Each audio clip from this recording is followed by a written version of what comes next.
let's get into Monday Night Raw. And I just mentioned about Randy Orton before he went to break. And it sounds crazy when it comes out of my mouth, but I do feel like in a lot of ways that Randy Orton is underappreciated and underrated. Here he is, he could be, winning his 15th world championship. When we talk about 16 times, John Cena, we talk about the Nature Boy, Ric Flair. Randy Orton is right there. And I feel like Randy Orton has probably another 10 years in the ring as well. So, Randy Orton, do you feel that sometimes that when you talk about the greatest of all time, when you talk about the best in the WWE, a lot of times fans don't mention a Randy Orton? And yeah, a lot of times fans don't mention him, but a lot of times wrestlers do mention him. So I feel like that's like the key, because we all tend to take everybody for granted for a little bit, one way or another. No matter what, like, oh, Randy Orton, great, the crowd's gonna love him, they want to see his RKO. But there's people who have worked with him for 15 plus years, like myself, that like begrudgingly say that he's better than all of us, and that breaks my heart, because one, I know how little he cared a few years ago, but I know Randy, and he's now beloved and now loves what loves it full time, what he's doing. But there's like, he was just someone very much, when you feel it in their blood, it's just like, he's so natural. He does little tiny things that are so hard to explain better than all of us, and probably just naturally. And it pisses all of us off because we work so hard. Everybody wants to be the best in the world, the best thing going. And we all say we are, but when it comes down to it, I mean, a couple of factors help out Randy a little bit, but man, he looks the part, he acts the part, he's so smooth, he can strike. He does get, when it comes to best ever conversations, fans don't bring him up right away, because I think subconsciously you almost take him for granted, or I don't exactly know, but people who've been in the ring with him, and I say this all the time, and luckily once in a while he'll say it about me too, like begrudgingly, he's so damn good. It makes me and several of us so angry, because we work so hard to possibly be just a little bit less good than Randy Orton.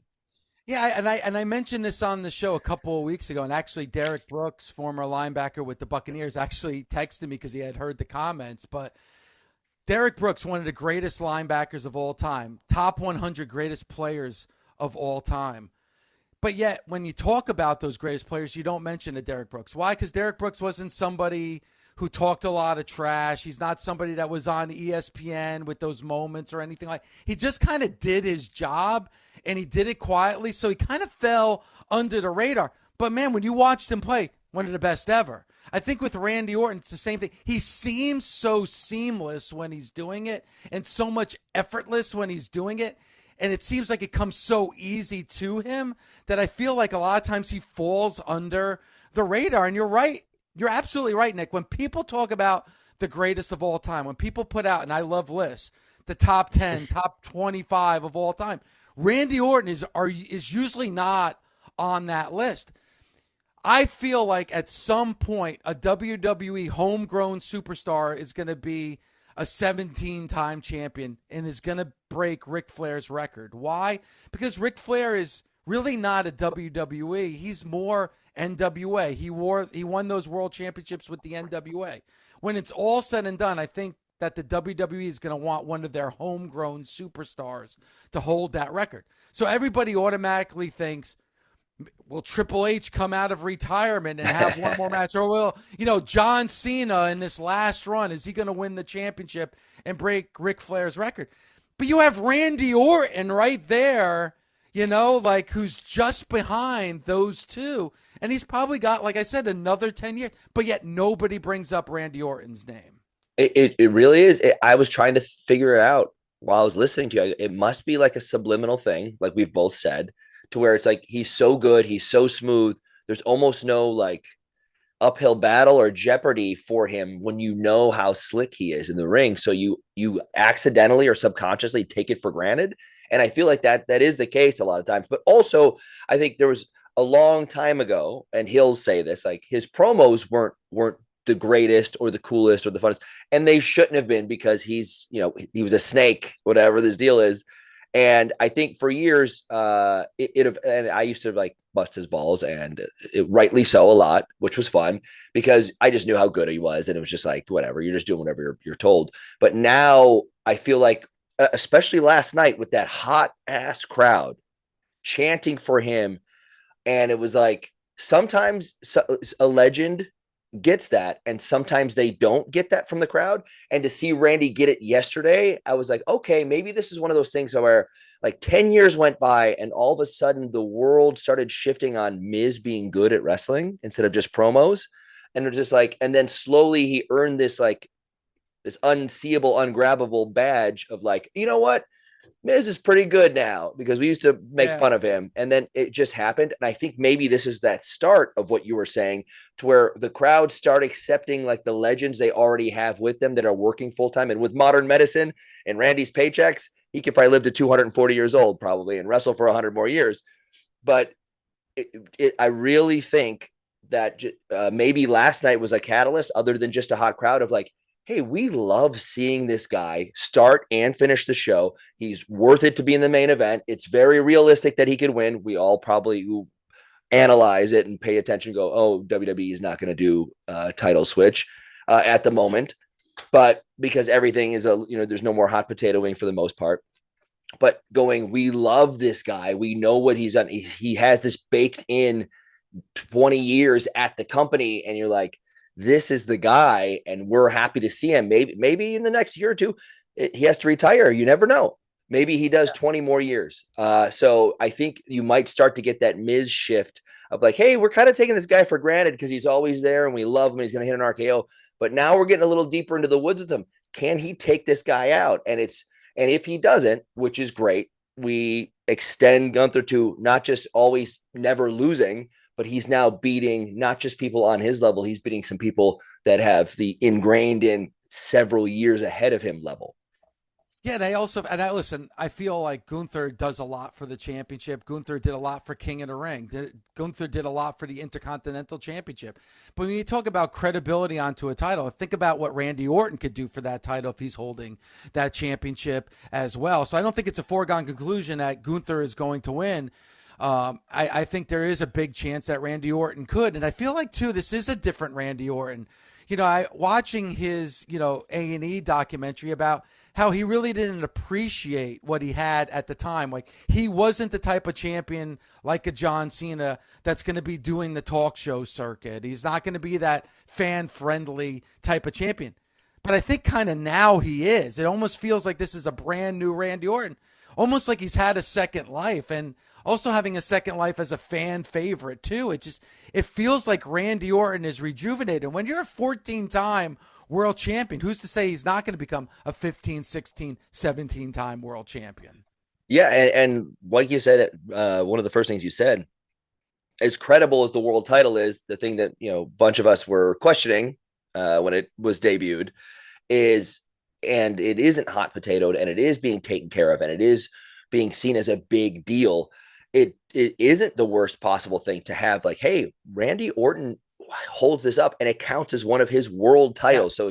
So some people who kind of see it as like an Intercontinental Championship plus or something can go, hey, there is not only is Randy using his credibility to help Gunther and the show, he's now helping that title. So if he does pull it off, it is a bigger deal. Or if they go to Bash in Berlin and he doesn't win, but then they go to another match and then they go to a cage match and then Randy pulls it off, and now we just made this great story, and now the title means so much more, and all the emotion from all those matches plus the cage could make it like to where people are just thinking about, oh, that title, man, it's been through so much, plus Randy plus Gunther, and they don't really lose, and these two guys are really making it a big deal. And then all of a sudden, I mean, right now we're not talking the trash we were about when that title was like, oh, here's the Roman's not going to lose title. And like now it seems already like we don't make that joke at all. No one even thinks of it. They just think of like, oh yeah, world title, long-term champion. Hell yeah. Love that. It was a consolation prize. 100%. When they first brought it out, it just felt like an afterthought. It doesn't feel like an afterthought anymore. And to see Randy Orton on the chase, that's something that you don't normally see with Randy Orton. Like Randy Orton actually chasing a younger Gunther trying to capture that world championship. And like you said, it doesn't have to happen at Bash in Berlin. Something could happen there where he continues to chase that championship. That's just going to make Randy Orton bigger. It's just going to make him more popular. It's just going to get more people behind Randy Orton. So like you said, if he finally does win that world championship and become a 15-time world champion, it's going to mean so much more. 100%. And I made up like a match and then another match and then a cage. But I mean, that there could be something to where it's not just good wrestling. It's revamping Randy into this full-time, I don't know, devilish Cena figure that you could have full-time on the roster where he's not a good guy, but like he's being cheered and he's like embracing it, but also leading to, yeah, you do have a match and maybe something funny goes down or something funny like the first time with the pin that they had, some weird thing where we go, we got to do this again. And you get to a third match, or if this continues on, it is like you have the homegrown 15-time champ chasing, which is wild. I just remember Randy never lost. Nobody kicked out of the RKO. Nobody topped him. And to see him looking great and chasing something when's the last time you saw that? 15, 18 years ago? Like trying to be the youngest world champion. The rest of the time, it's been him in like the power like grid on top of like an untouchable guy. So it almost helps him out that you don't win it this first time, because you finally see that smooth, slick Randy who now we all embrace and we're all celebrating his career. Now we see him actually being in some jeopardy to where he has to chase, and he may not beat this guy, which is crazy. Randy Orton may lose, and he may lose 2 or 3 of these matches just to help a younger up and coming guy. Or maybe they go the other way, but either way, that credibility is instantly latched on, extra to Gunther and more for that title that, again, started as a legit consolation prize and now can very, very easily. With Gunther, it counts, but to have Randy win that title at some point, it really takes it to another level because of the equity of that 20-plus year career that he has. And him counting that as a world title win, that would be something to like, hey, man, that's no longer a consolation prize to anybody, even the sharpest critics. They've made it into something because of their long-term booking. What did you think of the back and forth between Gunther and Randy Orton last night to start off Monday Night Raw? I loved the crowd being so hot and so fun that you could genuinely see. You almost got that Dominic, Vicky Guerrero to where Gunther can't even say a word. And I really and I love watching people react to that, because it's probably the first time he couldn't get a word out. Like you get 1 or 2 hot crowds that kind of interrupt you or yell what or that dumbass what stuff. But you genuinely have a crowd when you go, now listen here, and they're just shutting you down and they're so hot and so like a full crowd. That made me so excited. And I go, after 2 or 3 tries, I go, what's he going to do here differently?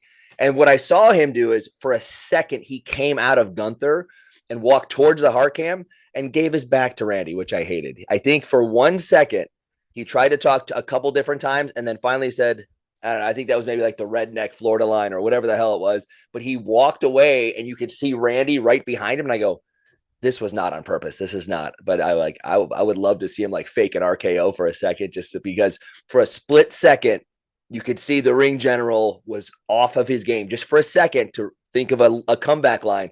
But I don't know if it was just a tick that he has, but he turned his back on Randy and walked away towards a hard cam. And I go, I feel like his whole gimmick was not turning his back on Randy because he took an RKO. But anyway, I loved watching that crowd interaction and watching people genuinely on the fly reacting with a microphone in their hand, and watching Randy embrace it and love it. But I liked going back and forth. There was a little, I get that I would much rather the story of like his family, but you can't say that every week. And Randy already mentioned it. So one trick pony, going after someone's family, and we make that such a special thing in wrestling that is like, oh, that's as pretty deep as it gets. But then to like the next week go, hey, you're a one trick pony. I'd be like, I would have started with that and then got to your family because then the joking's over with and now we have to fight. So and maybe that's the deal. Maybe they went so hard family wise that maybe we're just make it not nonstop inside digs at real life family stuff. So I get it, but I really wish it would have been, if you're going with that, If you're starting a match with a super kick, then we're going to be dropping bombs back and forth till we get to the finish. Could it be, Nick? And you kind of just said it by him turning his back. And I kind of felt that too. And Gunther has been fantastic. But did he maybe get lost for a second? The crowd he was getting the what chance. He was doing that pacing back and forth, which I know for myself, that means my mind is spinning and I'm thinking about what I'm going to say next. Did he maybe get lost for just a second during that promo last night? My inside track mind was for 1 second. Yes, he was just but not lost. Just like, I got to think of something else to say, or I'm never going to get to my promo and I got to shut them up, or I got to get them a zinger, or I got to say something to like make them boo really loud again. And then they're going to shut up and I can get to my promo. So I think all those things are going through your head and that's what happens. But it was just something that like with an angle based on, I won't turn my back on you because you're not going to hit your move out of nowhere. I think for a split second, he just turned and walked toward the camera because he was trying to like just, and he, it was fine. He came up with a line on the fly, but he genuinely, I think for a second was regrouping and like set himself up to be like, oh, accidentally going against the storyline that he's fighting against. But whatever. I will say this: the crowd ate it up. That Florida crowd last night was hot last night. They're fantastic. They ate up everything that was going on, so it didn't affect the segment at all. Oh yeah. I mean, because the crowd was just reacting to everything that was being said. Big time. And you really like, we gloss over this sometimes. I know WWE is having great houses, doing great business right now. There is a difference in a sold out show and a 3/4 full show that is hot. When they are hot and having fun, if they're not trying to just take over the show and like be loud and everyone look at us, there is a hot crowd. And when you have that, any show you have, whether it is a C+ or an average or a throwaway show, it becomes a better show. Like we say that to the fans all the time, but that is real life, feeding off that false finishes. Anytime you get a zinger in, anytime someone hits somebody from behind, you just feel that emotion of the crowd when they're hot. It makes it so much better. Really quickly, I'll say Wade Barrett and myself, we had a million matches in a row for Intercontinental title on Raw, whatever. And I think they just wanted to see me take a bullhammer because I take it pretty well. So whatever. We kept doing these matches, whatever. But one night, Rod the ref is the ref, and it's me and Wade, and we do something. And a lot of times we're not really cutting promos, and we're just like, it's almost like a filler match, and we're just like fighting, whatever. But we get to a point where the crowd is so hot that they're biting on all our false finishes for our match, a story that's not a big story on the show, without talking, without personal layers. And I actually, somebody sent me the clip one time. It's a big false finish from Wade, and we're laying on the ground, and he starts moving, and I tell the ref, I go, tell him not to. I go, they're hot tonight, brother. And you can, the ring mics picked it up. So I was back when I taped Raw at home, and it's like somebody sent me the clip, and it was just like, they're hot tonight, brother. Tell them to stay down for a second or something like that. And Rod the ref and myself said that to each other, for the next 10 years every time we saw each other. But it just. No, like, but when they're hot, it makes it so like, if you don't have the biggest story on the show, all of a sudden every false finish feels like you're the main event of WrestleMania. So they really, really, really make a show so much better just by being hot. The basic is a tackle from Randy, and you're like, yeah. When you can do that, you really have a fantastic crowd. So let's not gloss over that, man. That makes a difference when they are hot and fun. It makes the show a better show, which is wild. And they were last night, and that's something that for a while there wasn't happening in the WWE. You weren't getting those really hot crowds. Like 3 or 4 years ago, there was definitely a lull, and you weren't getting the crowd participation like you're getting. It seems like a lot of the cities that they're walking into, last night being a definite example of it, are just hot and just are loving it. And and it's the storytelling, it's the matches, it's the perfect blend, right?